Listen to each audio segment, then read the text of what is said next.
Her panic only intensified after she entered the tunnel and had water poured on her head. So she kicked the door open, producing the thud we all heard. Hearing the commotion, Cowell leapt into the tunnel, only to discover that Lily-Ann had not dissolved. He did not know that Lily-Ann was not from Fontaine, but was a thief who made her way in by stealing a ticket. Mistakenly believing that the water from the primordial sea needed time to take effect, he tried to force Lily-Ann back into the box.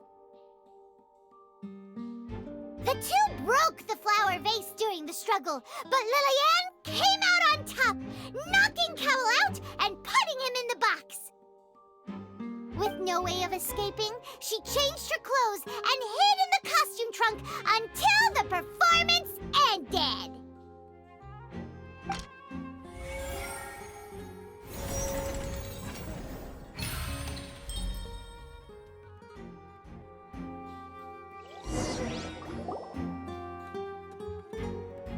She knew that she would have to go through guard inspection if she tried to leave afterward. So, she has been trapped in the Opera House these last 2 days. She had already become desperately hungry by the time we were chatting over macarons. So, she swiped 2 of them right under our noses. Talk about a sneaky thief. At this point, all the events that happened in the tunnel have now come to light. Ah, so that's the whole story. Bravo! Bravo! Now then, Lady Furina, do you wish to speak against the defense's statements? Please answer the question, Lady Furina. Also, if I may add, the trial has not yet ended. As such, I request that the prosecution not leave the room before the proceedings have concluded. What, are you reading my mind now?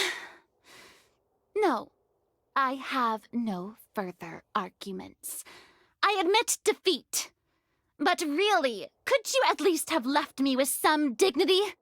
Wow, look at that. She's like a deflated balloon now. If there are no objections, then as the Chief Justice of Fontaine, I shall once again repeat the full sequence of events.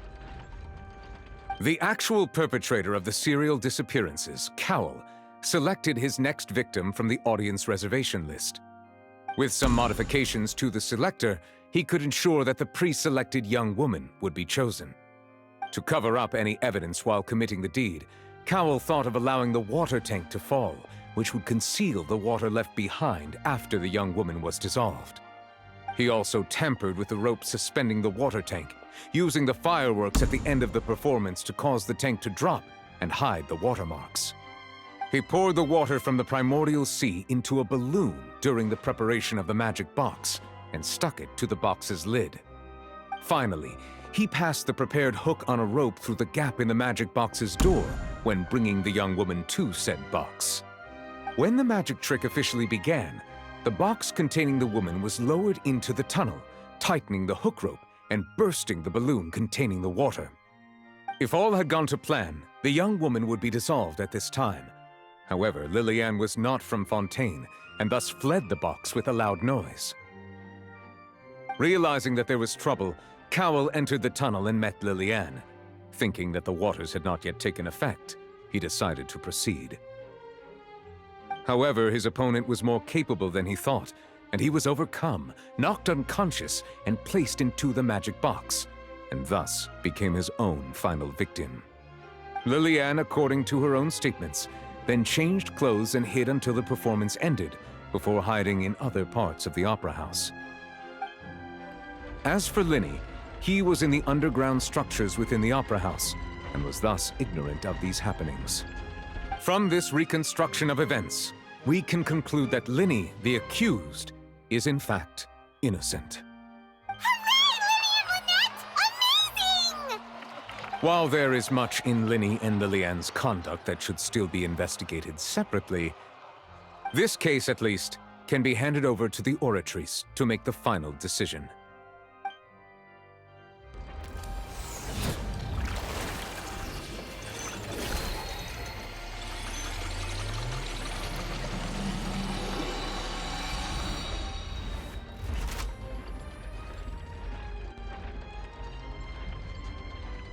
As such, Lyney and Lynette are officially declared not guilty. Victory for Ace Detective Paimon! Great work, partners. Thank you all. Thank you so much. Next, I think we deserve an explanation, Guard Vaughn. How did you find the water from the primordial sea in Lyney's baggage? Right! Your discovery caused me to make a serious mistake, you know. Or was that not a discovery, but false evidence that you dared to bring before this court? I suspect that the accomplice mentioned in Cowell's notes was not Lyney, but you, yes?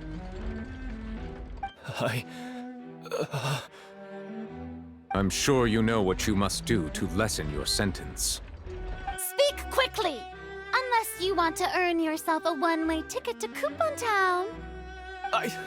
I was just following orders. We were supposed to place blame for the serial disappearances onto Lyney, and thus cause suspicion to fall on the Fatui. The higher-ups said this was the best opportunity to do so. And now that your plan has fallen through, and the secrets of the water have been revealed, you have become a liability to said higher-ups, yes? Therefore, you would be wise to tell everything you know, and seek the protection of the guards. Yes, I'll tell you everything I know. Our boss discovered that the water can cause people to dissolve. It can also be made into a potion, which when extremely diluted, can cause people to experience unforgettable exhilaration. We've been in this business for a while now, and have made decent more off it. The disappearances were also the boss's idea. I mean, this is the boss we're talking about.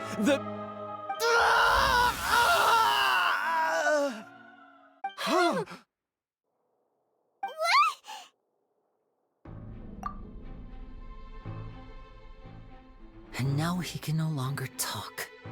Such ruthlessness. I shouldn't have expected any less of them. An outrageous act. All present, please submit to inspection immediately.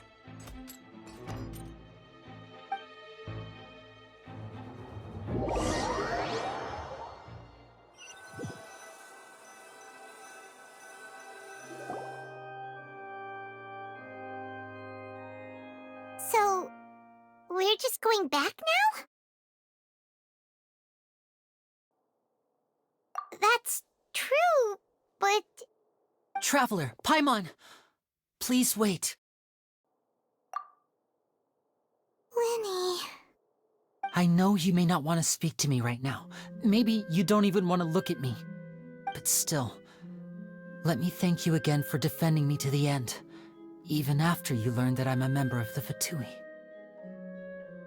I guess.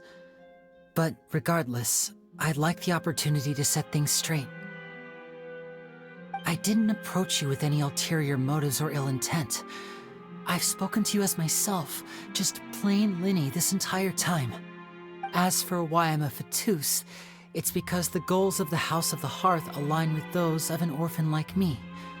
That's all. That was how Father, who you might know as the Knave, approached recruiting us back then too. The Knave? The one who controls the House of the Hearth? She's your father?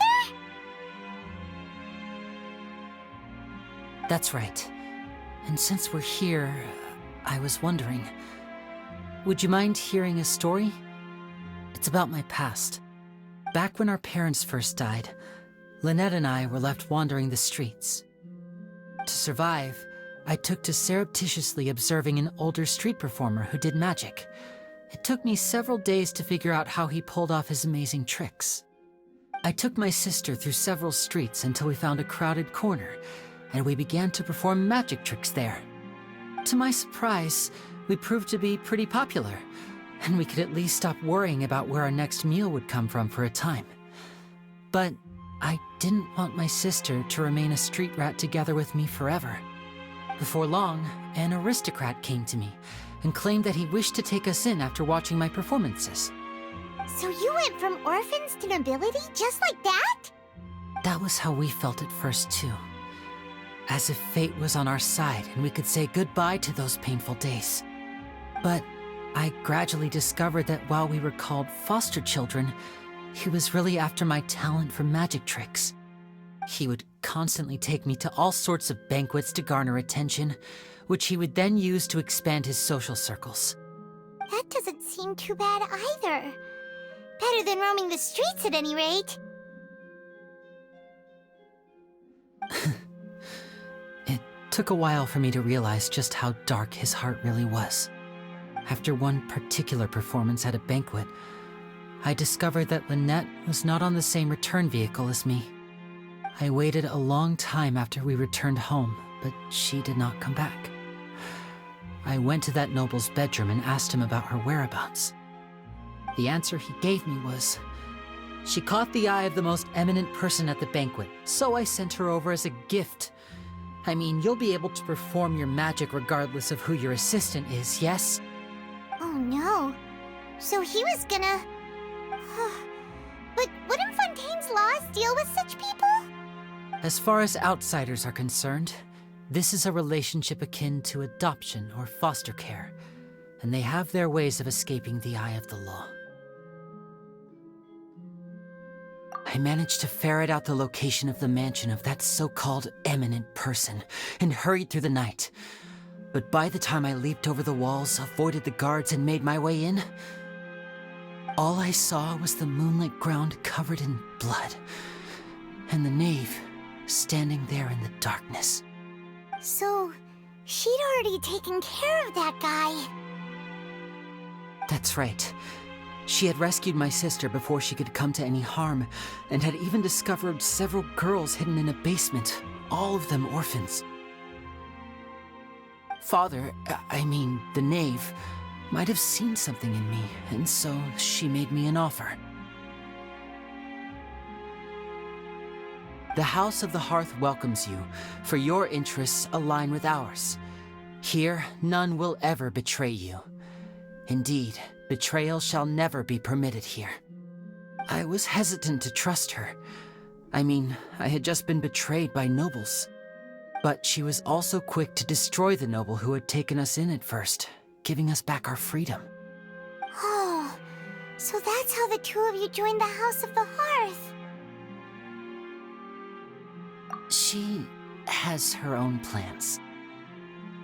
She has gained permission from the Tsaritsa to first use the Gnosis' power once she obtains it. She plans to use it to find a way to break the prophecy and save Fontaine. So, she believes in that prophecy too? That's right. The whole House of the Hearth is currently working to combat that crisis. Today's case has also proven that people from Fontaine can indeed dissolve into some sort of water, thus further supporting the prophecy. All of us house members here, Lady Arlecchino herself included, are from Fontaine. We won't give up on defending our homeland. To us orphans, the only connection we have left to this world, apart from our family, is our homeland. So, from small deeds like distributing magic pockets to huge schemes like stealing a Gnosis, everything is aimed at dealing with that prophecy.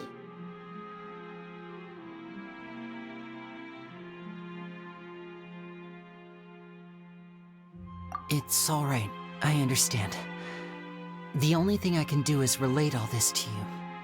I just hope you can understand that even as a member of the House, I have never stopped making my own decisions, and that I believe what I'm doing is right. If you should need anything at all in the future, feel free to find me. I will do my best to help you, as plain Lyney.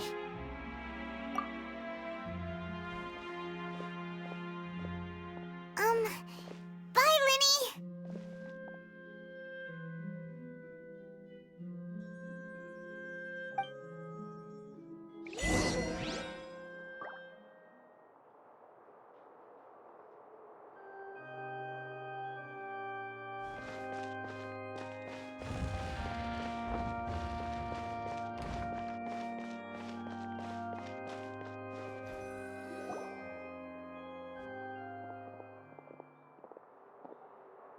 hey there. What was with the disappearing act you pulled right as the trial ended? Were you looking for us, Navia? Well, this whole thing isn't exactly over, is it? I do feel that we're getting closer to solving the serial disappearances case, though. Don't you think so, too? Huh? What's wrong, my dear partner?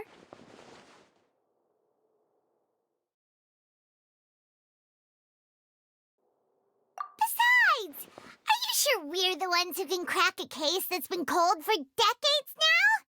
And given that there's new evidence from the trial, there should be a trail of breadcrumbs for the Hydro Archon's people to follow now, right? Ah. I see. Well, I won't lie. I'm a little shocked to hear that from you. But I suppose you are just travelers who have only arrived in Fontaine after all. Sorry. I might have been too presumptuous. Don't say that, Navia. Ah, and we were having so much fun investigating with you, too. It was like having new waters flowing into a stagnant mire, causing new hope to spring forth, and the reflection in the murk to become clearer. Sorry about that. I'm a bit prone to nostalgia. Don't mind me. Wait, shall we have a farewell meal? You know, to commemorate our time as partners? Huh? Do we really need to get that formal? Well, guess you really did treat us as partners, huh? Well, I'd just like to have a proper ending to every important memory. That way there are no regrets later. Anyway, it would just be a meal, so it shouldn't take up too much of your time.